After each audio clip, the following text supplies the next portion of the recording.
Yashodanandana Jaya Braja Janaranjana Jaya Braja Janaranjana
So, Hare Krishna, dear devotees.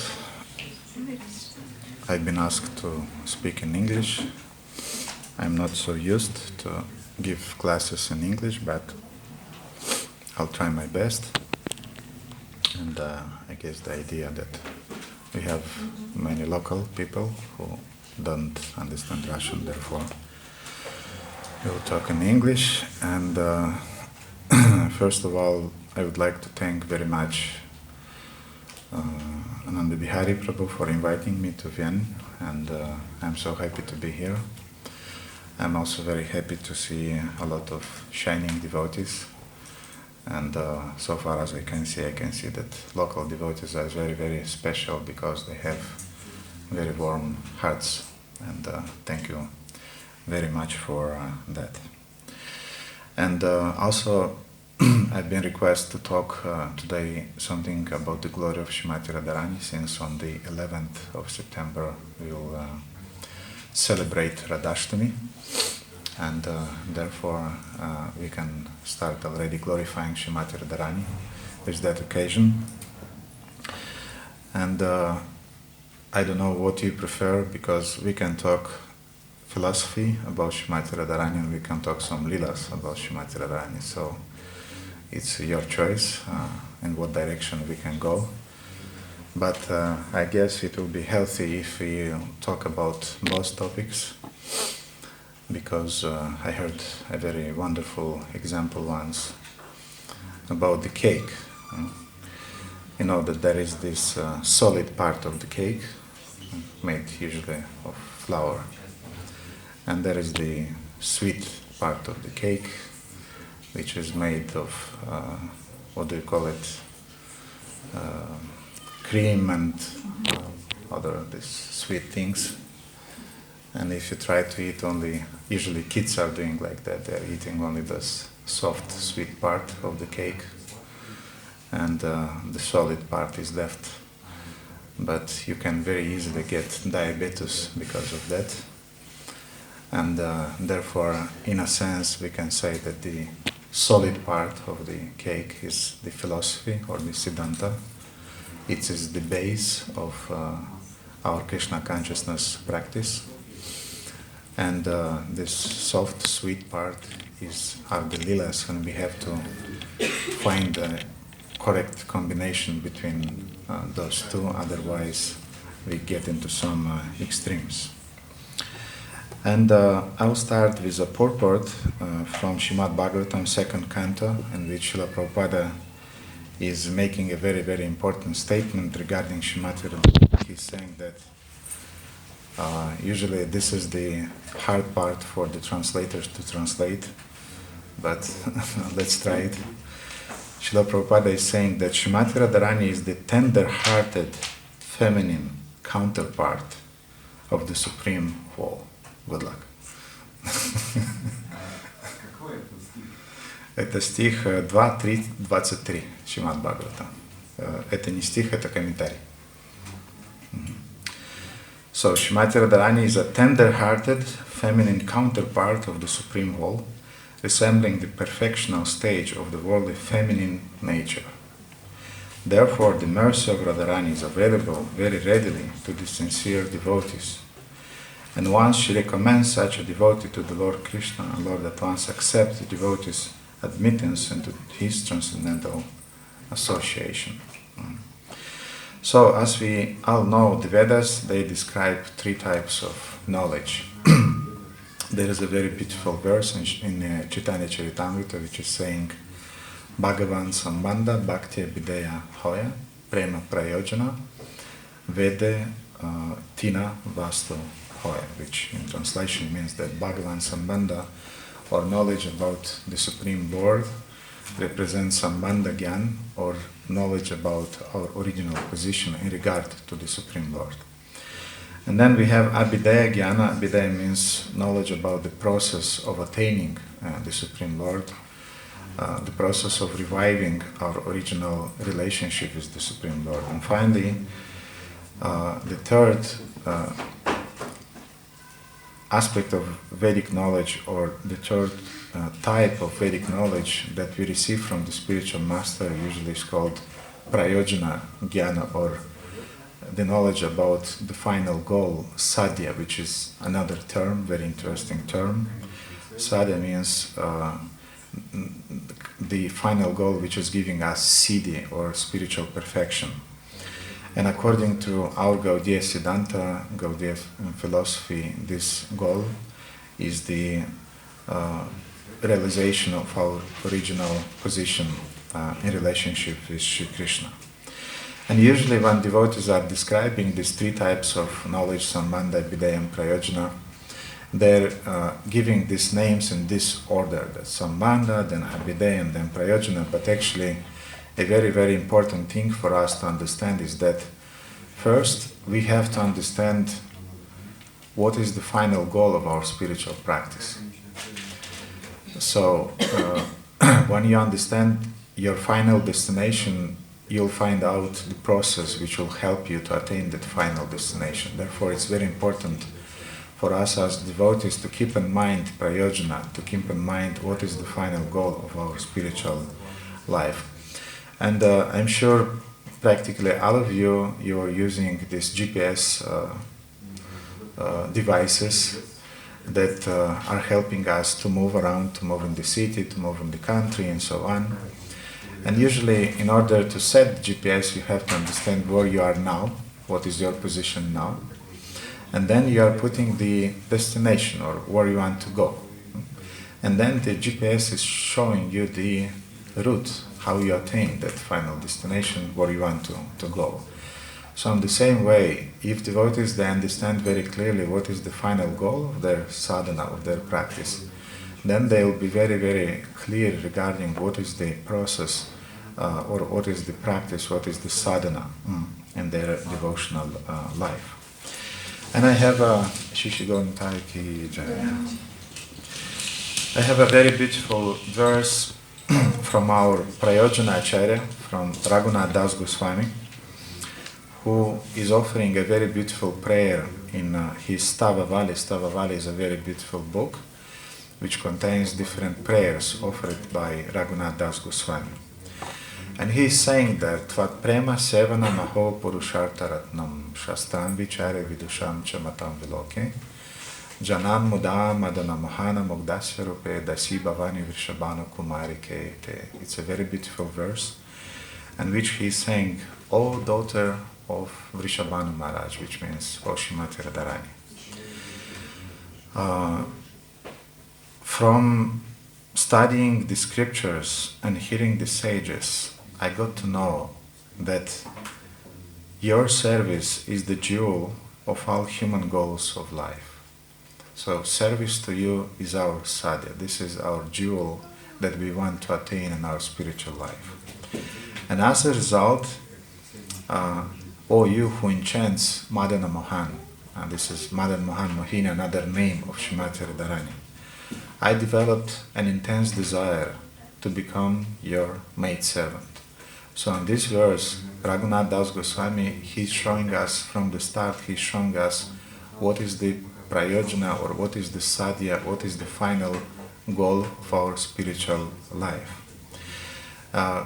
I'm sure that many of you heard about His Holiness Parthasarathi Maharaj.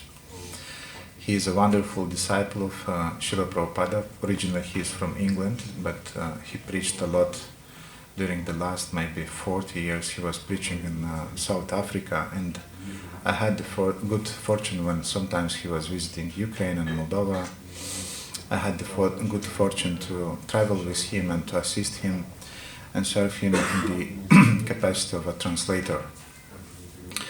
And once he was sick, he got some infection in his lungs, and the Ukrainian devotees, they asked me to assist Maharaj in the hospital and to stay with him for 3 days in the hospital.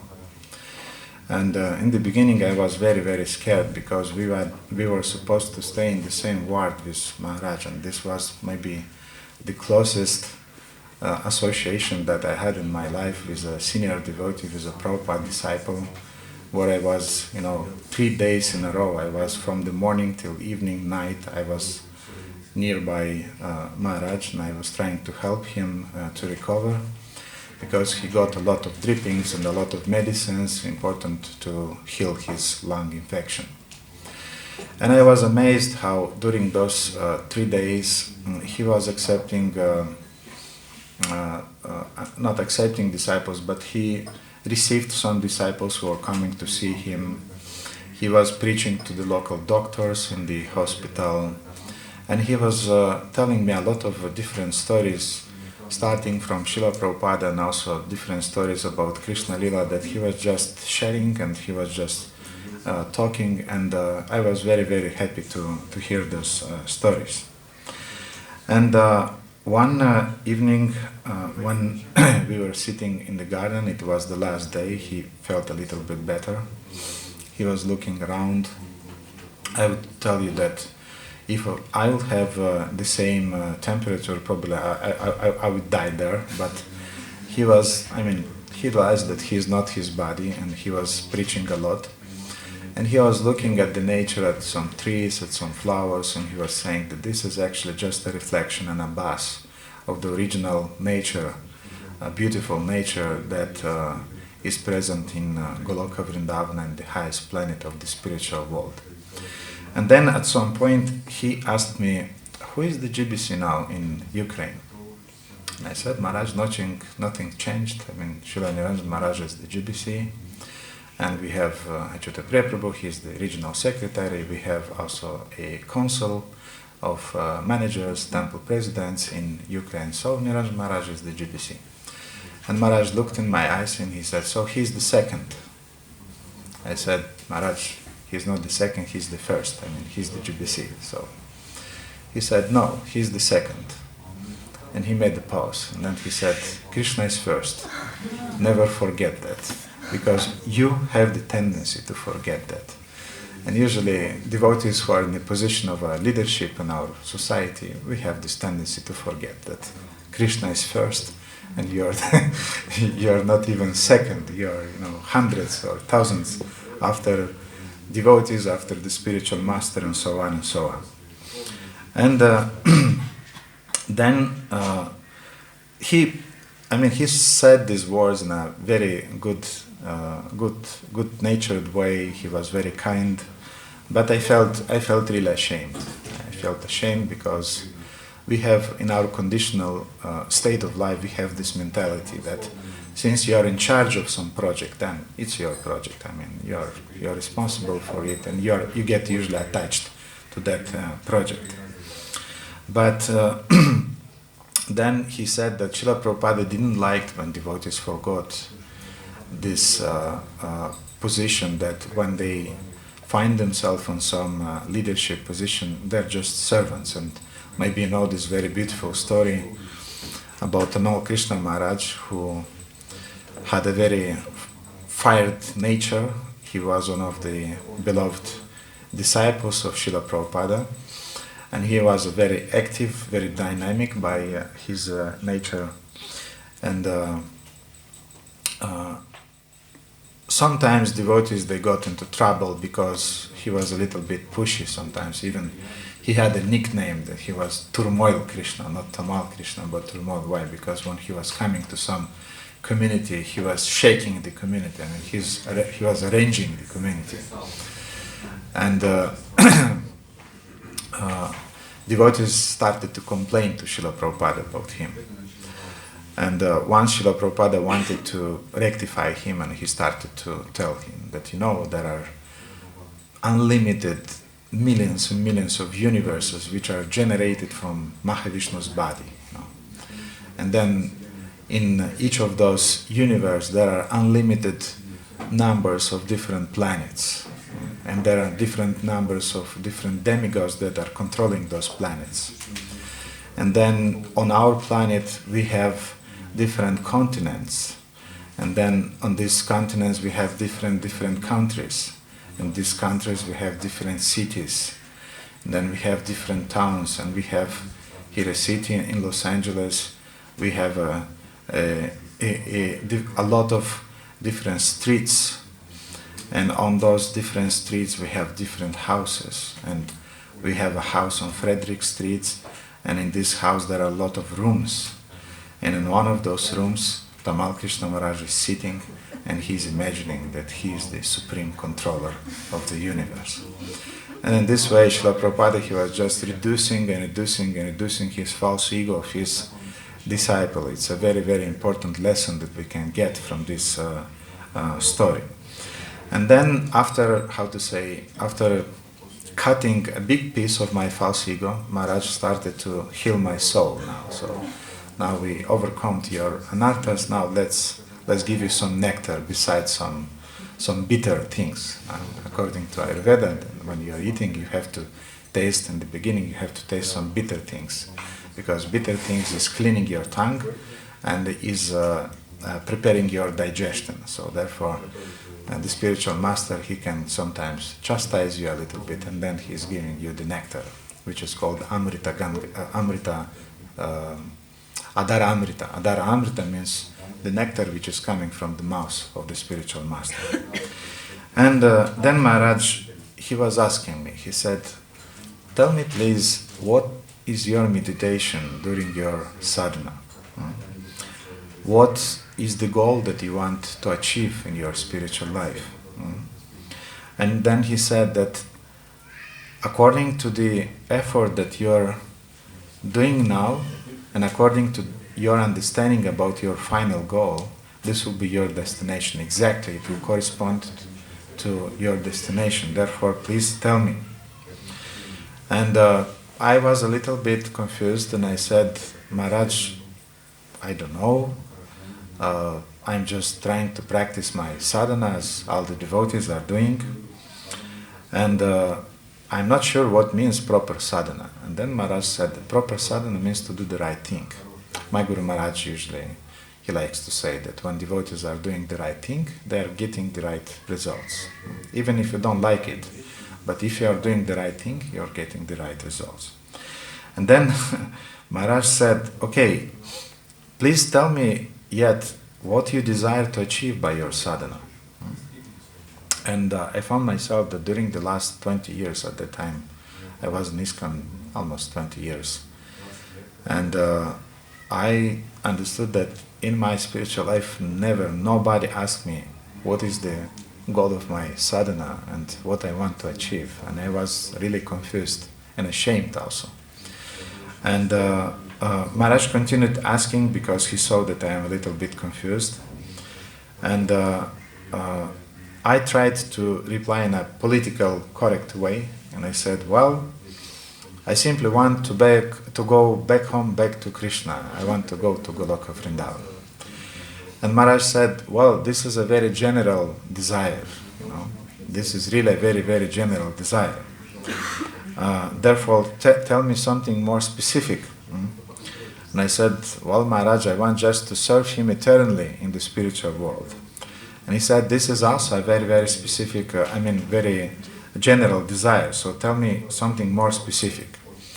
And then, by good luck, I remembered this verse that sometimes I was offering at the end of my puja when I was worshipping the deities every morning to my Radha Krishna deities, Radha Madan Mohan. I learned this very, very beautiful prayer by Raghunath Das Goswami, Tvat Prema Sevana Maho Purushartha Ratnam Shastram Vichara Vidusham Chanatam Viloke, that hearing to sadhus and learning from Shastras, I understood that serving Srimati Radharani is the highest goal of our spiritual life. And I said, Maharaj, service to Srimati Radharani is the highest goal of our sadhana. And smilingly he said, finally you said something worthy. And then he said, but tell me please, in what kind of relationship you want to be with Srimati Radharani. At that time my head was melting. I was Maharaj, please stop torturing me, I'm just an unusual ISKCON devotee, And but then somehow Krishna gave me some intelligence. I said, well, I think we have to cultivate Radhadasya, the mood of a servant of Srimati Radharani. And then Maharaj said, this is very correct. And this is actually the point of our sadhana and our Gaudiya Sampradaya. And I want to share with you some notes that I made right after this talk, because I was thinking that most probably Manda Sumanda Mataya Manda Bhagyo Padruta. In Kali Yuga, our memory are very, very short. Therefore, most probably I'll forget it. Therefore, I decided that I should write it down. And I wrote it, and I want to share these notes. So Maharaj said that, Radhastami, that's right. That is the heritage of our Sampradaya. And that means that you have to cultivate that desire very passionately. With this desire, you should go to bed, you should wake up early in the morning, you should brush your teeth, you should meditate during your chanting, you should meditate upon it during your singing of kirtan, you should meditate upon it when you are organizing different programs. And but the most important, this should be exactly your desire that you are cultivating when you are chanting your japa in the morning. So this should be the desire behind your japa meditation. Otherwise, it's just namakshara. Namakshara means alphabet chanting. I mean, we are just saying the words, but there is no potency. Why? Because there is no consciousness. And therefore, when we have a very clear understanding to whom we are addressing during our chanting and what really we want during our chanting, then we get the results. Then this sadhana is producing the desired results. And he said, he pronounced a very, very known verse that Srila Prabhupada often was quoting during his classes, inclusive during his Radhastami classes. And the verse sounds like Krishna Bhakti Rasa Bhavita Mati Kriyatam Yadi Kutopi Labhyate Tatrala Ulyama Pim Ulyama Kalam Janma Koti Sukritaya Nalabhyate. That if Krishna consciousness is available somewhere, you have to get it. You have to put all of your endeavor to get this Krishna consciousness. And for that you have to manifest your laulyam. Laulyam means intense greed. So if you are a kind of like very superficial, and if you are very, let's say, lethargic during your japa, during your sadhana, then this sadhana technically is called a bas. I mean, it's just a shadow, it's not the real thing. So, Maharaj then said that this desire, be conscious that this kind of desire is not automatically cultivated. This desire is cultivated consciously by associating with senior Vaishnavas. And at the beginning, you'll not feel an inclination to cultivate this desire, but if you'll endeavor step by step, this will become part of your nature. So, Radhastami is our prayojana, and this should be remembered during Radhastami days, and not only as we spoke. We should actually remember about this daily in our spiritual practice. And beside a lot of different qualities that Srimati Radharani is personifying and representing, Srimati Radharani is actually the role model for us in our spiritual practice, in our sadhana, and in our surrender, Sharanagati. Every devotee, like Bhaktisiddhanta Saraswati used to say sometimes, that he was saying that Vrajavasi Gana Pracharaka Dhana Pratishta Bhikshuka Tarana Hisala. He was saying that the goal of devotees is Vrajavasi Gana, which means that the goal of devotees is to accept the shelter of Vrajavasis, which means the eternal associates of the Lord in the spiritual world. So Vrajavasi Gana Pracharaka Dana. This is the goal of a Pracharaka. This is the goal of a missionary, of a devotee who wants to spread the glories of the Supreme Lord. And Pratiksha Bhikshuka Tarana Hisav means that a devotee is not interested in Pratishta, is not interested in followers, in admiration, in glorification from the part of people. His dhana, or his walls of his heart, is the shelter of the Vrajavasis, shelter of the eternal associates of the Supreme Lord. And in our tradition, the first Vrajavasi that we are following is Srimati Radharani. Therefore, she is the personification of how we should practice sadhana. She is the personification of qualities that we have to develop. She is also the personification of the mood that we have to develop in our Krishna's service. And I decided today to tell you 4 stories. They're not so long, they're really short stories, from which we can draw some lessons which are beneficial for our spiritual life. And these are the stories that show how Srimati Radharani is the personification of some very, very important qualities that we have to cultivate in our spiritual life. And first story will be about Srimati Radharani as the personification of the mood of Sharanagati, of full surrender to the Lord. And this is a very, very beautiful story, Lila, which is called Jvara Lila. It's a pastime about how one time Krishna got sick and he had a very, very big fever. But before this happened, there was another thing that happened. It was the thing that in Goloka Vrindavana there are different eternal associates of the Lord. And I remember how my spiritual master sometimes training us, he's asking, do you remember the names of the eternal associates of the Lord in the spiritual world? At least some, can you say some names?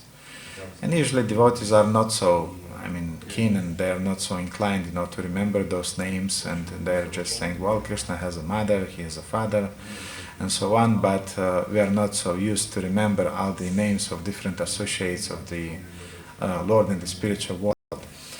And my spiritual master is using to say that, look, you know the name of your grandfather, grandmother, and so on, you know the names of your auntie, and so on, but why? You don't know the names of the eternal associates of the Lord in the spiritual world, probably because you are not identifying with the family in the spiritual world. And actually, when we are getting initiation from the spiritual master, we are accepted in the Achyuta Gotra, which means the family of the Supreme Lord. So anyway, in the spiritual world, in the Vraja Lila, Srimati Radharani has a mother-in-law by the name Jatila. And Jatila is the mother of Kutila and Abhimanyu, which is the so-called husband of Srimati Radharani. And Abhimanyu, he's a nasty person because he's a complete opposite of Krishna. All the good qualities that Krishna has, the opposite of them are personified in Abhimanyu. He's said to be the personification of the shadow of Krishna. And Abhimanyu is interested only in cows and cow dung. This is his reputation. Cow dung, I don't know. They're making this fuel that they're using, to cook in Vrindavan and so on. And Jatila and Kutila, they don't like very much Srimati Radharani, because they know that sometimes Srimati Radharani is meeting with Krishna secretly, and therefore they don't like that Radharani is meeting with Krishna behind, their brother and son. And once Jatila and Kutila, they started to spread some rumors that Srimati Radharani is unchaste. And actually they were using even a very, very strong word that she's a prostitute and she's unchaste and she doesn't have any feminine qualities and so on. And this reputation started to spread around Vraja, around Vrindavan, to such a degree that nobody wanted to talk with Srimati Radharani. And everybody was showing their back to Srimati Radharani when they met Srimati Radharani. And of course she was suffering a lot because her service to Shri Krishna was suffering. And Krishna, he is Bhakta Vatsala, he is the Lord of his devotees, he is the protector of his devotees, and he decided that he need to correct it. And therefore he decided one day that he will manifest this Jvara Lila when he had a fever, a high temperature, and Mother Yashoda became very concerned. All the gopis in Vrindavana, they become very concerned. All the eternal associates of the Lord, they became very, very concerned. And they started to ask him, Shri Krishna, tell us please what we can do in order to heal your high fever temperature. And Krishna then said that I need a very, very special medicine, and I'm not sure that we can find this medicine here in Vraj. And especially Mama Yashoda, she said that please tell me exactly, because I'll die but I'll find this medicine. And Shri Krishna said, oh mother, I don't know, but the medicine, and Krishna was playing role, that he was very sick and he had a very, very soft voice, and he said, anyway, I'll die, so, nothing will help me, so don't bother so much. But if you want to search and to find some medicine, then the medicine is the following. You need to find a pot, and in this pot we should make 1,000 holes, small holes, and then a chaste lady, only a chaste lady, which is in Sanskrit is called Sati Sadhvi, should take this pot with 1,000 holes. She should go to Yamuna, she should lift this pot, the water should remain inside, and that water should be sprinkled on my forehead, and then this will be the cure for my disease. And then Mama Yashoda immediately said, my son, I'll do it, no problem, I'll find this pot. And Krishna said, but one condition, this is not applied to the mother, only other ladies should, because Krishna didn't want to, to embarrass his mother, So he decided that to say to his mother. Then his mother said, okay, I'll find this Sati Sadhvi and I'll find the ladies and they'll do it. So some senior ladies in Vrindavan, they took the pot, they went to Yamuna, they lifted the pot, and of course the water immediately, whoops, the water was splitted from the pot. And all the ladies, they were trying to do that, but nobody was able to keep the water in the pot. And then finally Jatila said that you are foolish woman here, nobody is chaste in Vraj, I'll do it, no problem. And Jatila came, she lifted the pot and the water, whoops, immediately split, and everybody was looking at Jatila because she was the first person in Vraja who was saying about the importance of chastity, but this little taste showed that actually she's not chaste. And everybody in Vrindavan tried to do that. Every woman in Vrindavan tried to do that, but no one was able to lift this pot, this water from Yamuna. And then Krishna said, I can't imagine that we in Vrindavan don't have even one chaste lady. Isn't it that there is nobody here? I can imagine it. And then they said, we tried everybody. And you can imagine in Vrindavan there are millions and millions of gopis, so everybody tried, didn't work. And then somebody said, we have Srimati Radharani, we didn't try it here because we know for sure that she's not chaste, And Krishna said, well, anyway, I will die, but what's the problem? Let her try also. So Mama Yashoda came to Srimati Radharani and asked her very, very humbly that, please, my daughter, because this is the attitude of Mother Yashoda towards Srimati Radharani. Secretly, Mother Yashoda wants Srimati Radharani and wanted Srimati Radharani to become the wife of Sri Krishna. But this is another story why this did not happen. And Srimati Radharani said, but well, the whole Vraja is speaking that I'm not chaste, so I don't know if it will work. But Mother Yashoda was insisting that no, please try you, because this is the final chance that we have. And Srimati Radharani wasn't concerned about her reputation. She was just thinking that if this will cure Krishna's temperature, I'll try my best. I'll just try to serve him. She wasn't concerned about her reputation. Again, Vrajavasi Gana Pracharaka Dana Pratishta Bhikshuka Tarana Hisav, that a devotee is not interested in Pratishta, he is not interested in how he looks and his reputation. He is just concerned about how to serve the Supreme Lord. And Srimati Radharani took the pot, she went to Yamuna, everybody was watching. Everybody was keeping an eye upon her. It was a very, very controversial moment because Radharani's reputation was completely spoiled. So Radharani put the pot in the water, and then she started in her heart, she started to pray to the Supreme Lord, to Krishna, Krishna, please help me, because without your help I'll not be able to do that. she lifted the pot, the water remained in the pot. She took that water, she sprinkled it on the forehead of Krishna, and Krishna immediately jumped from his bed and like nothing happened before, and he said, "See, she is the most chaste woman in Vrindavan." And then Kutila, crying and shedding tears, she put her head on the Radharani's lotus feet, and she asked for forgiveness for the offense she made towards Srimati Radharani. And then with a choked voice she said, "O Srimati Radharani, I always blasphemed you, I always offended you, but actually you are the most chaste woman in Vraja, please excuse me. So today I proclaim that you are the most sati sadvi lady, most chaste lady in Vraja. So you are the queen of Vraja, you are Radha Rani, you are the queen of Vraja."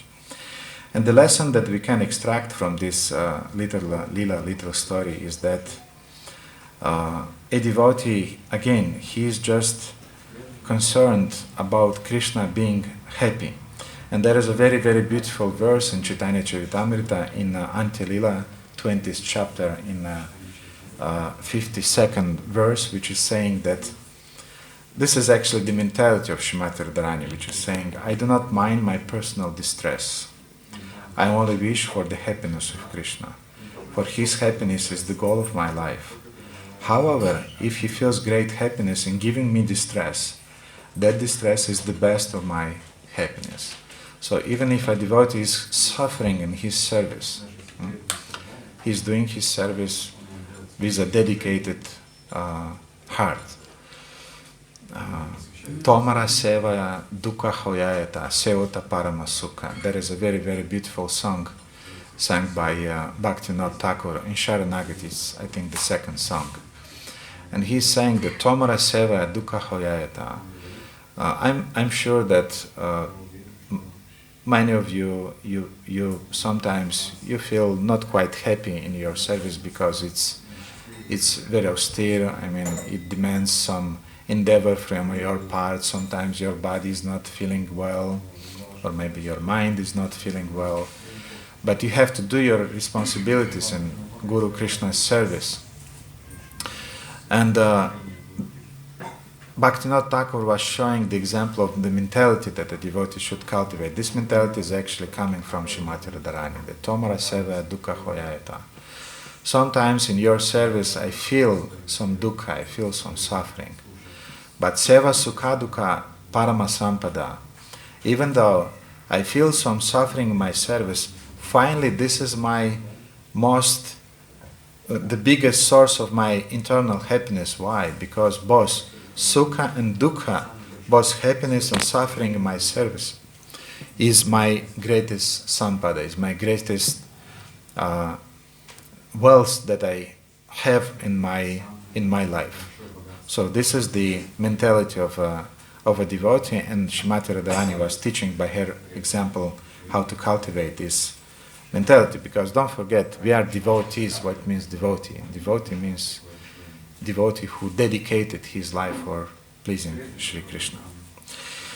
Then there is a second story, very, very nice story that I heard from His Holiness Srila Shivaram Maharaj. I like very much the story. It's very short but very, very powerful story about how Srimati Radharani is the role model of a sadhaka. We have these terms, so we spoke that in the beginning, that we have to keep in mind our prayojana, or our sadhya, the final goal of our spiritual practice. And one who is desiring to achieve this sadhya, he is called a sadhu. So a sadhu wants to achieve sadhya. And to achieve sadhya, a sadhu is practicing sadhana. He is practicing a process. Yeah? And Srimati Radharani, she is the example of what means a sadhaka who is constantly working on perfecting his spiritual practice. And there is a story how once during the monsoon season, when usually it's raining every day and every night, I catched once, I was in Pune at the GBC college, and I never in my life I mean, I never was so miserable because it was raining every 15 minutes, but pouring rain. I mean, and it was very, very steamy hot. You cannot. She should go and take it.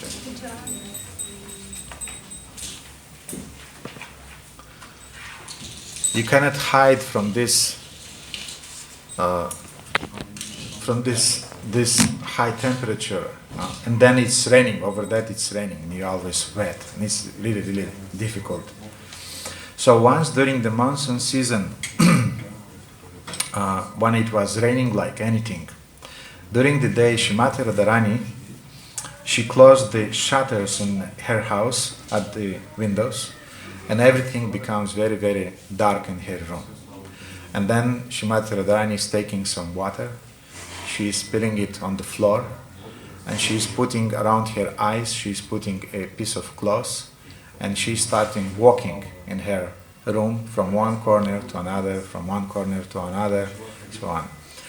And her maidservants, Sakis, they were asking Shrimati Radharani that, "Oh Shrimati, oh Priya, please tell us what you are doing." And Shrimati Radharani she said that, "I have to practice walking on the slippery liquid ground in the dark night in order not to sleep when I am going to meet Krishna during the night time. So I'm trying to perfect my walking in the night, not to sleep my feet when I'm walking in the night.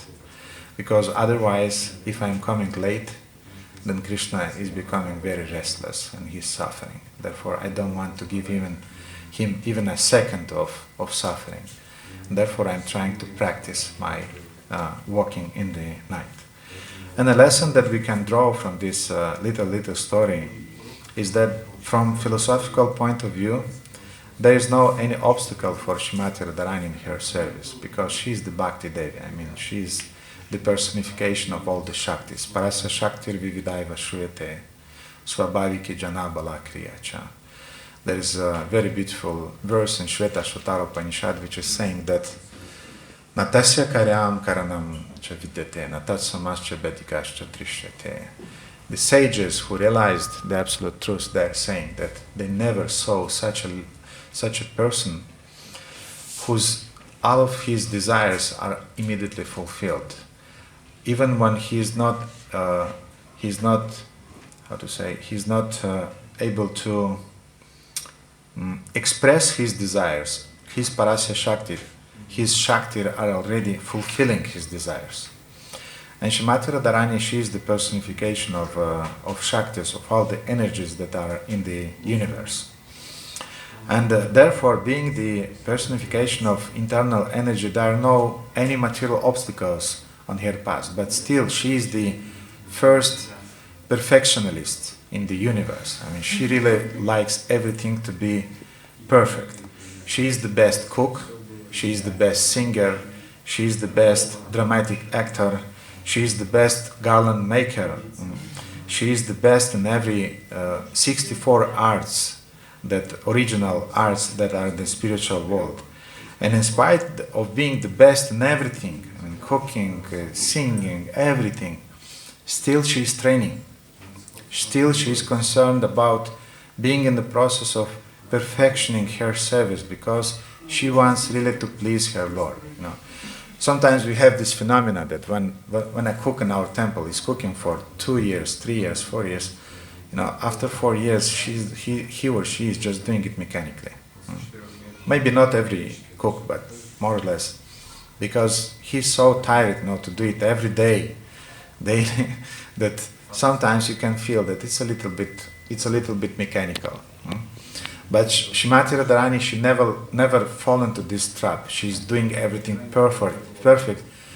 She was doing it in the past and eternity. She's doing it in the present, and she will do it in the future for eternity. She will work on her quality of her service. And we as devotees, as sadhakas, we should remember that our devotional service has 2 aspects. One is called cheshta, which means form.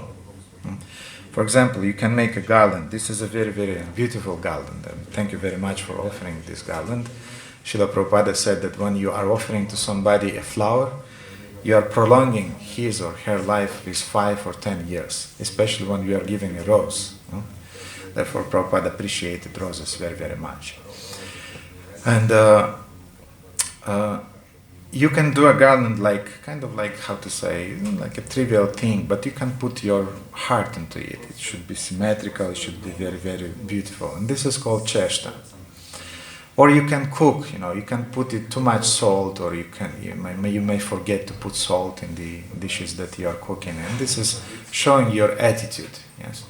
Or you can wash the floor and you forget the corners, and you forget to move the mridanga, and you are just washing around it. So this is called cheshta. And a devotee, he is concerned with the cheshta. He is concerned not only with the bhava. Bhava means the mood. So two aspects of ourselves. Mood means the motivation with which we are doing our service. And cheshta means form. Both should be perfect. Your motivation and your form. Don't be like that. Krishna is Bhavagrahi Janardana. He will eat it without salt, no problem. He's the Supreme Lord. He doesn't need anything. No, Krishna is appreciating also the form. So because when we are doing the quality in our form of ourselves, by this we are expressing our devotion. So please try to remember this. And another very, very interesting thing is that from the philosophical point of view, from the point of view of Siddhanta, we know that Srimati Radharani being Shakti, Eko Bahushyam, as Upanishad says, that one became many. And the first expansion of Krishna, we have two versions. One version is that it's Balaram, but another version is that the first expression of Krishna is Srimati Radharani, he's Shakti. And we know that Shri Krishna, he appears in many so-called masculine forms, his masculine avatars and incarnations, and Srimati Radharani is expanding herself in different feminine avatars, feminine expansions, yes? And in this way, from Srimati Radharani emanate Lalita, Vishaka, and innumerable gopis in Vrindavana. The queens of Vrindavana, of Dwaraka, also emanates from Srimati Radharani. Sita Devi in Ayodhya Dham is also emanating from Srimati Radharani. Innumerable Lakshmis in Vaikuntha also emanates from Srimati Radharani. Then different wives of demigods, for example, Sati or Savitri Devi, yes, Saraswati Devi, they are also emanations of Srimati Radharani. And then even Bhumi Devi, the personification of land, is also an incarnation of Srimati Radharani. And then finally I heard a very interesting description that all the women, they are also incarnation of Srimati Radharani, and the women are very inspired. Yes, yes. But with one condition, that you treat them with a great respect. And this is a very important point for men, because if the men don't treat the woman with great respect, the woman is not turning herself as a Lakshmi, as a goddess of fortune. She's turning herself into a Durga, who is destroying your life. So, dear Prabhus, be very careful and treat your wives as Lakshmi Devi, as an expansion of Srimati Radharani, with great love, great care, and great respect. And then you'll get all the blessings of Srimati Radharani, which is described as Adya Lakshmi, the original Lakshmi. So now the question is, why Srimati Radharani is expanding herself in so many different forms? And this is a very, very important point. Why? Because she understands that in some way, if she will serve Shri Krishna just in one form, her service will be limited. But if you expand yourself in 3 forms, 4 forms, 40 forms, 100 forms, then simultaneously all those forms can serve Shri Krishna in different departments and give Krishna pleasure. So this is the idea behind why Srimati Radharani is expanding herself. Now, a very, very subtle point. We know that our spiritual masters, sometimes they have a lot of disciples, sometimes they have a few disciples. why the spiritual master is accepting disciples. Not because he is getting donations or, I don't know, he's getting some benefits from that. No. The idea why a spiritual master is accepting disciples is because he wants to expand his services. He knows that via his disciples, he will do much more services to his Guru Maharaj, to Srila Prabhupada's movement, to Shri Guru Parampara, to which he belongs. And therefore, when we offend the devotees, the disciples of such and such spiritual master, actually we offend the expansions of this spiritual master who expanded himself, and a part of the spiritual master is present in a disciple. Therefore, when we offend devotees, we actually are offending their spiritual master. And please, we have to be very, very careful regarding this point, because this is a subtle point. And we should keep in mind that when you are criticizing some disciple, some devotee, you are actually indirectly criticizing the spiritual master of that devotee who expanded himself via his disciples. This story about Srimati Radharani exercising in the dark has a sequel. It's really a very beautiful sequel. When Krishna daily he is going to graze the cows with his friends during the day, he finds some time to sneak away from his friends when usually they are getting asleep during the midday. And he is going to the place where at the night, he knows this exact place, where at the night he will meet with Srimati Radharani. And then what he's doing there? He's cleaning the place. He's cleaning the place, he's preparing the place, he's making some garlands, he's putting around the kunjas in the place where they'll meet, and he's putting some flowers on the land. And then the final touch that Shri Krishna is doing, he's taking his pitambar, which means his chadar, and with his chadar he's starting to, to swipe away the prints of his feet, because in Vrindavan they have a law, nobody can step over the print of Krishna's feet. This is the law. I mean, everybody is respecting that, therefore usually devotees are avoiding that. But Krishna don't want to show Srimati Radharani that he was there before her, and that he was preparing the kunja, and he was preparing everything for Srimati Radharani, that she will be pleased with the atmosphere when they will meet at the night. And in a similar way, when Krishna sees the austerities that his devotees are doing, serving for Krishna's pleasure, then Krishna is empowering his devotees. He is helping them by removing different obstacles that are appearing in the path of devotional life of a devotee. And he is taking away all different thorns or different pebbles from his path, and in this way Krishna, as a Bhakta Vatsala, he is taking care about his devotees. Now there is another story, is the third one. We have more time? How much time we have? Yes. Yeah, we have, okay. The third story it demonstrates how Srimati Radharani is the role model in our Vaishnava Sadachara. Everybody knows what is Sadachara. Sadachara means our culture. Sadachara means the behavior of a Vaishnava. And actually, if we would reduce the whole Vaishnava Sadachara just to one quality, this quality would be respect. Respect to the seniors, respect to juniors, and respect to equals. So the whole Sadachara means respect. When the wild, conditioned soul doesn't know how to respect, he is taught Sadachara by his spiritual master and by the Vaishnavas.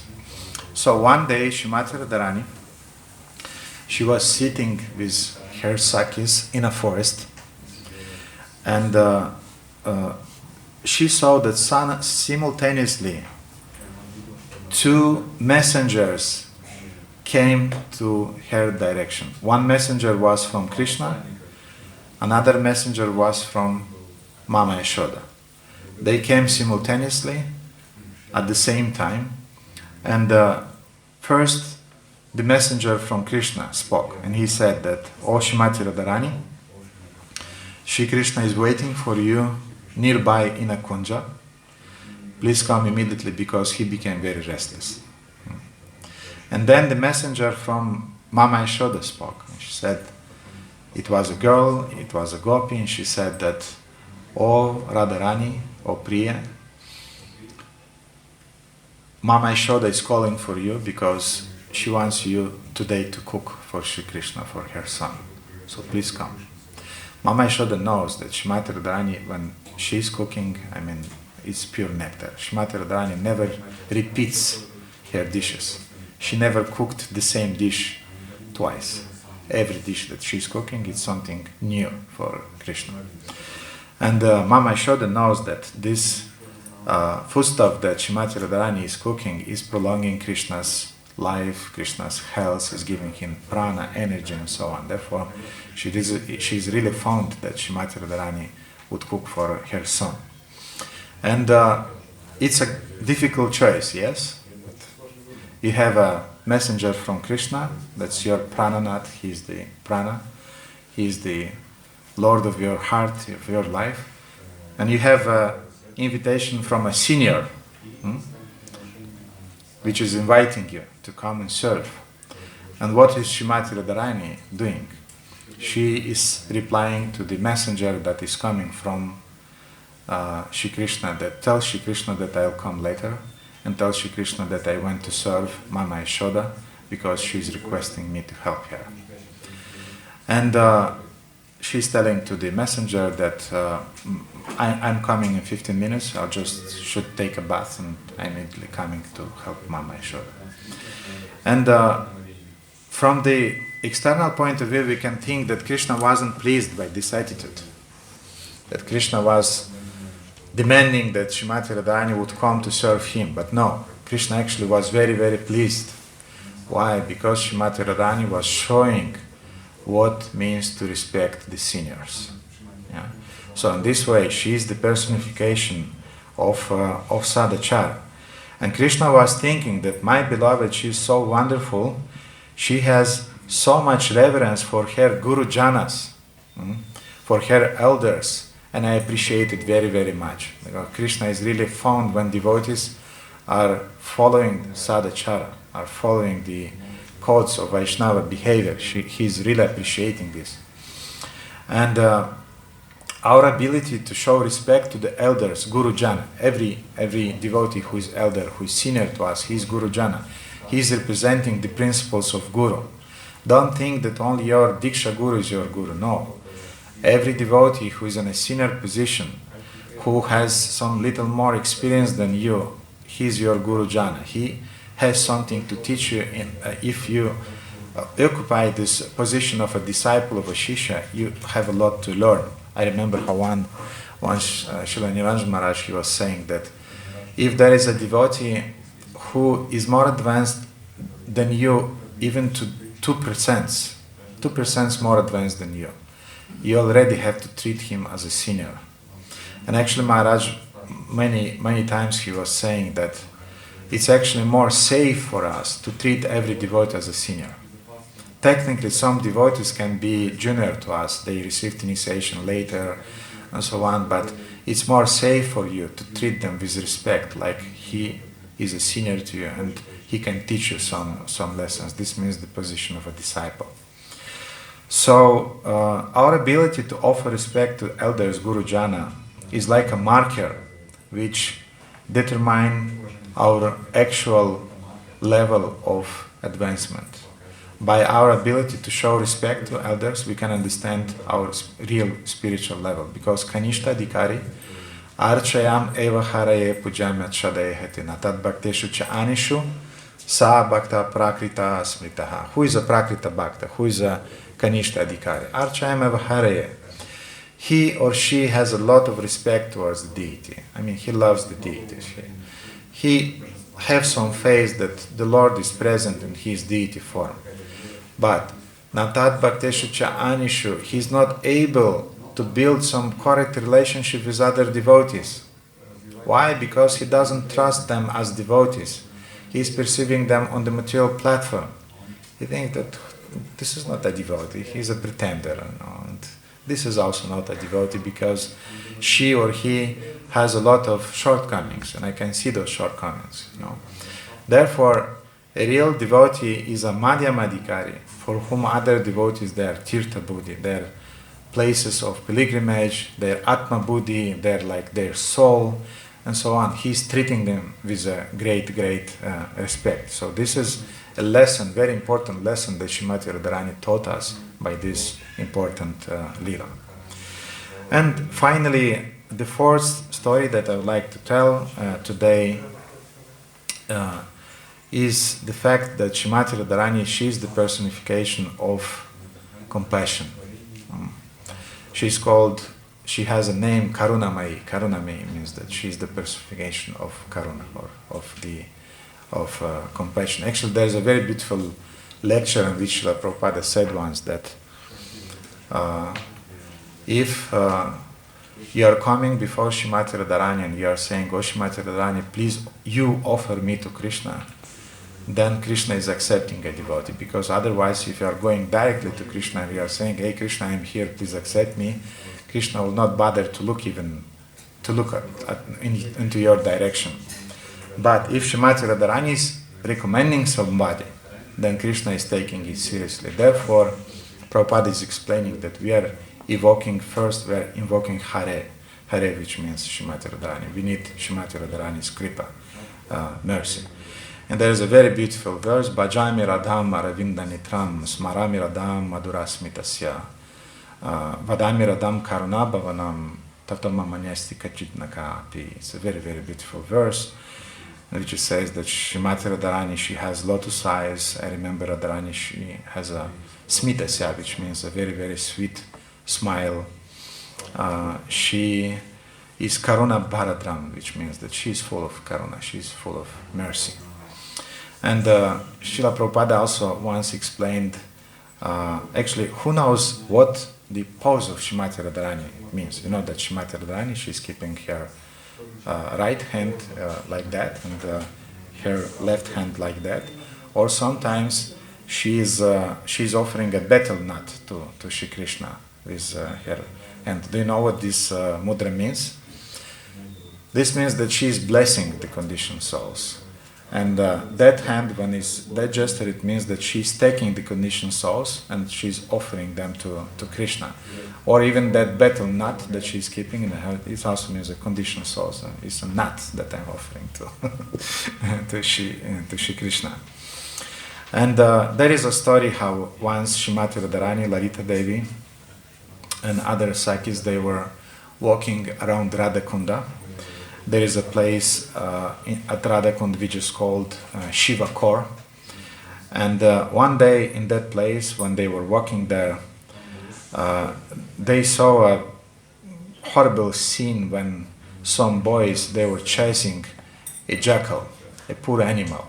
Jackals are not considered quite cute animals, because they're eating rotten bodies and things like that.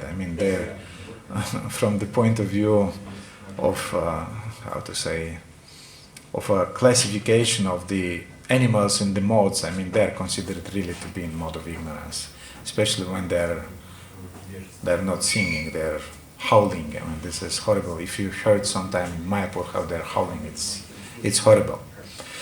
And some boys, they were chasing a jackal, and the poor jackal, he tried to hide himself in a hole in the ground. And then the nasty boys, they put some fire at the hole, and they were trying to get this, I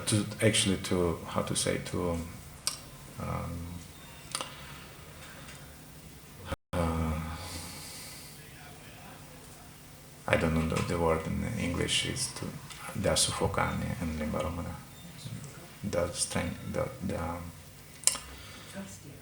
How? Thirsty. Not thirsty. It's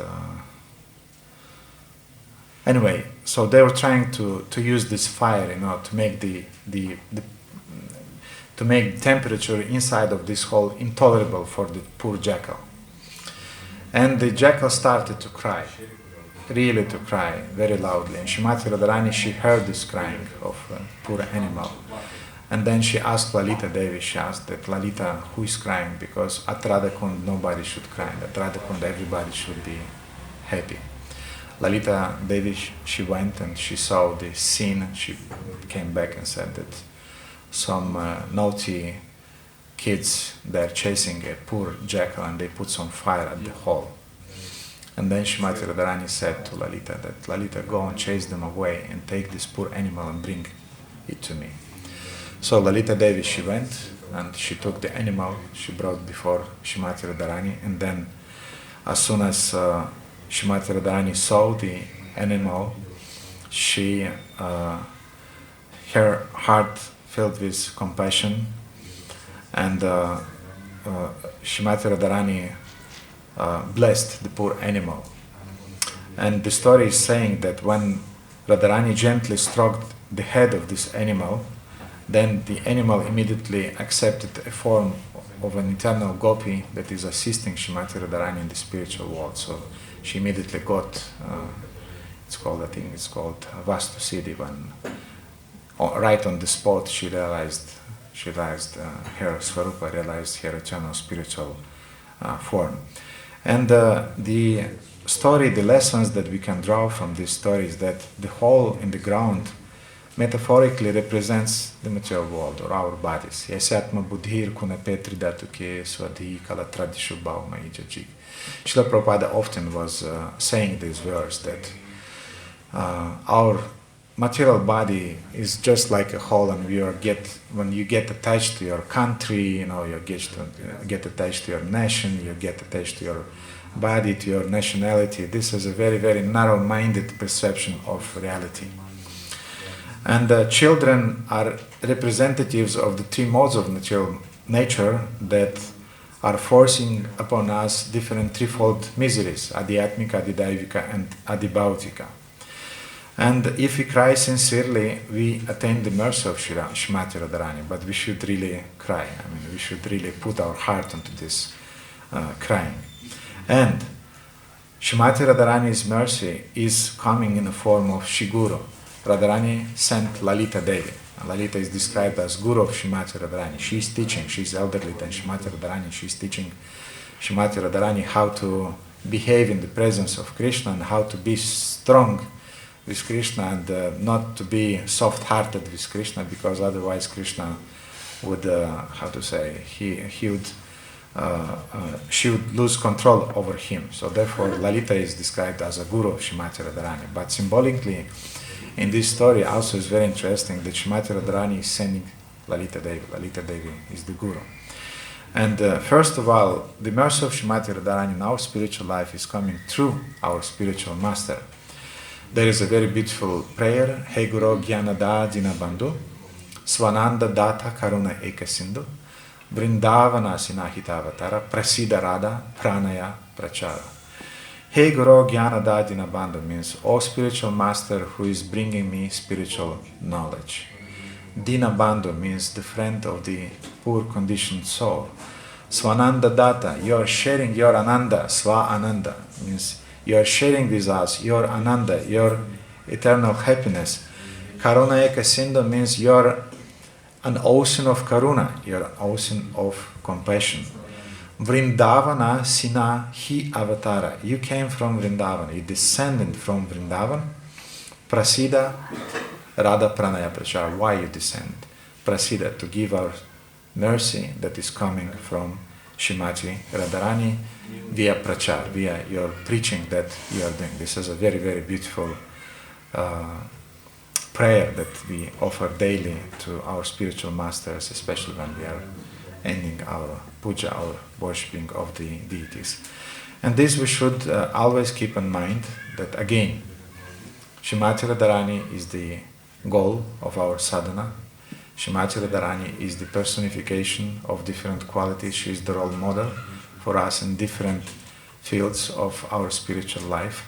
And finally, that the mercy of Shrimati Radharani is coming through the spiritual master. And also, they say that the mercy of Shrimati Radharani is coming also from the Vaishnavas that are surrounding us.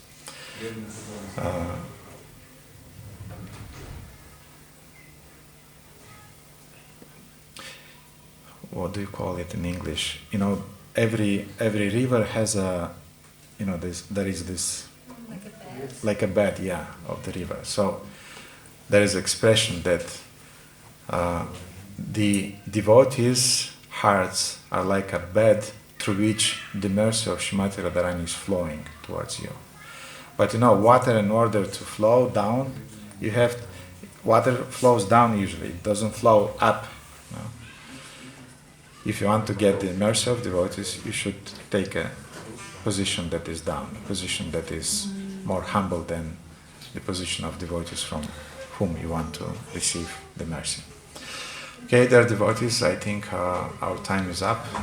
I don't know if we have time for questions. Ananda Bihari, you tell me what to do.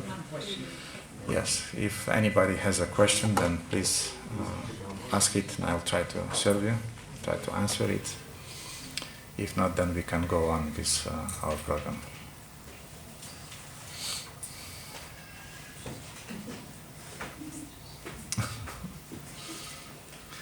Yes, Ananda Bihari Prabhu, please.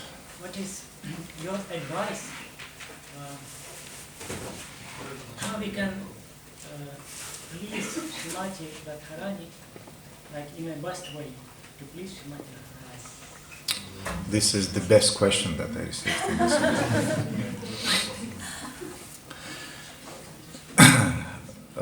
at least my Guru Maharaj is very, very clear on that point. And he is often saying that you can please Srimati Radharani by taking part in Lord Chaitanya's mission. And not just taking part, but by being active in Lord Chaitanya's mission, by serving Lord Chaitanya's mission with your heart. And there is a very beautiful verse. I don't remember the author of that verse, but the verse sounds like it. Devotees know this verse. Yatha yatha gaura padara vinde, vindeta bhakti krita punya rasik, tata tata sarpati hridaya kashmat, radha padambojau sudamburasik. The verse is saying that to the degree that you are dedicating your life to serving Lord Chaitanya's movement, to that degree your heart will be filled with the mercy that is coming from Srimati Radharani. So this is the open secret. Everybody knows it, but not everybody maybe is taking it to heart. But I remember a day, the day before my initiation in 92. I was 18 at that time. And it was a crisis for me because, how to say, I intuitively understood that now this is the end of my material life. And no more enjoyment, no more parties, no more material friends. I mean, this is over. And I was a kind of like, I was thinking, shall I go get tomorrow initiation or not? And when I was in this very depressed state, I bumped into my spiritual master. And he was looking at me and he said, anything is happening with you? I can see that. We had a very, very nice relationship with him. He was always treating me like a father because I was very young. I joined when I was 17. And I said, yes, Guru Maharaj, I have a problem. He said, what's your problem? And I said, I'm not sure that I should get initiation because I understand that this is the end of my material life from one point.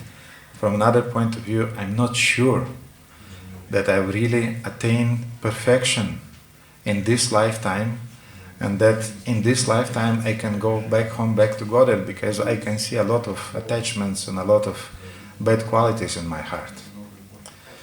And then he scanned me. For a long time he was looking up and down. And then he said, most probably you'll not make it in one lifetime. Forget it.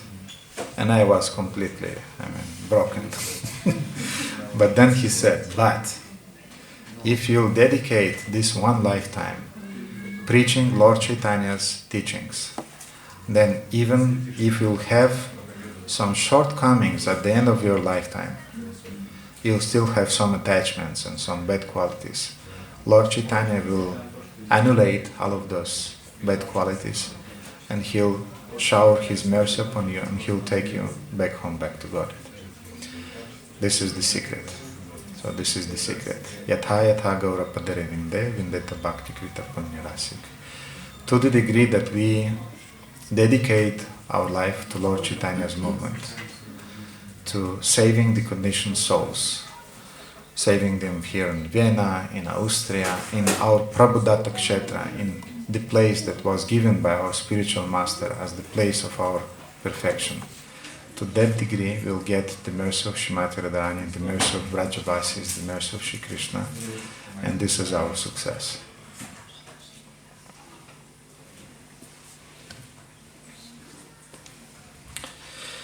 Okay, then devotees, thank you so much for being very nice listeners, and now Ananda Bihari's microphone is yours.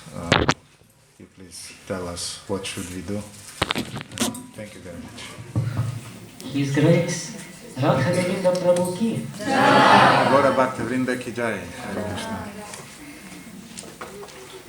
Dear devotees, you are invited to take Mahaprasad from His Grace Radhastami Prabhu.